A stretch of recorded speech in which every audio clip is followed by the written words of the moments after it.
σήμερα όμως οι αντικειμενικές προϋποθέσεις για μια άλλη οργάνωση της κοινωνίας, όπου θα έχει βασικό της χαρακτηριστικό τη μετατροπή του παραγόμενου πλούτου από το λαό, τη μετατροπή της ιδιοκτησίας των μονοπωλίων σε κοινωνική λαϊκή.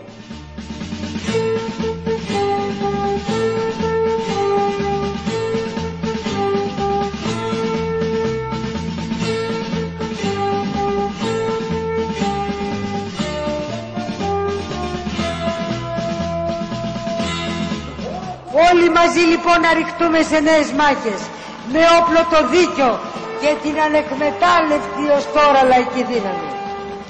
Δεν θα μας νικήσουν. Ρωτάμε. Είμαστε σήμερα, θα είμαστε και αύριο όλοι εμείς αποφασισμένοι. Θα είμαστε. Ναι, ακριβώς. Είμαστε και τίποτα δεν μας σταματά.